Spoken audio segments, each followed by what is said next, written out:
Time for sports here on NCC News. I'm Caleb Lamb. The Syracuse University men's basketball team continues to wind its way towards the postseason. Next up on the list, a rematch with the Louisville Cardinals at the Carrier Dome Saturday.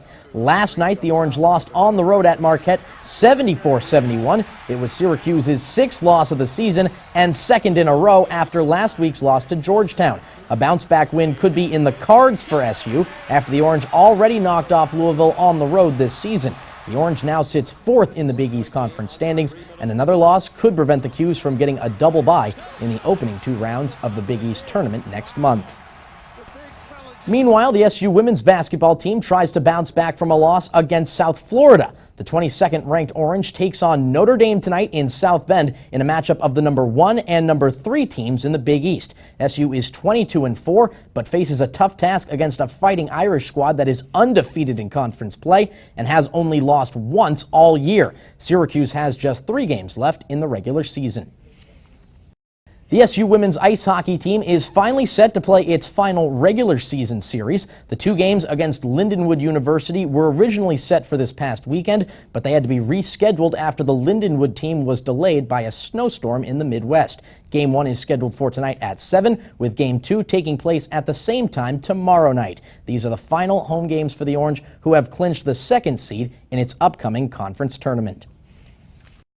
Another team wrapping up its season is the Syracuse Silver Knights. The pro indoor soccer team is right in the middle of a fight for the final spot in the major indoor soccer league playoffs. Syracuse plays its final home game tomorrow night at the War Memorial. The Silver Knights are chasing the 4th place Chicago Soul for the final playoff spot. But to do it, the team needs a couple of wins out of its final 3 regular season games, and a Chicago loss wouldn't hurt either. Obviously, the object is Wednesday night, go out and win, then beat Chicago and win the playoffs most likely.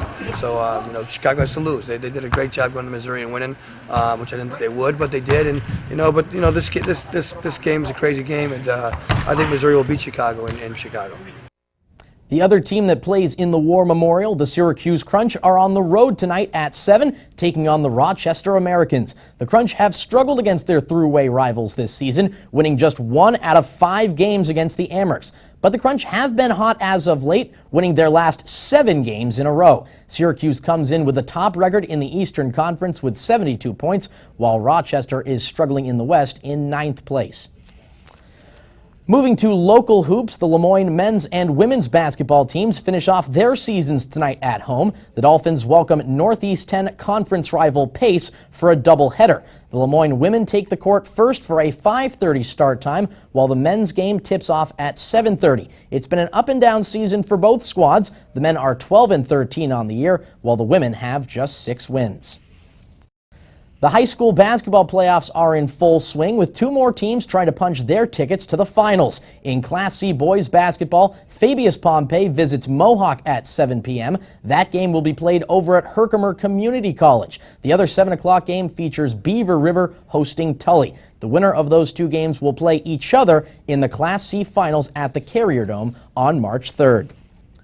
3 fans injured in the crash during last week's nationwide race at Daytona International Speedway have hired a lawyer ahead of potentially filing a lawsuit. At least 28 fans were injured during a last-lap crash that sent 1 car airborne into the catch fence. 2 of the fans were critically injured by flying debris that ripped off the car and cut through the fence.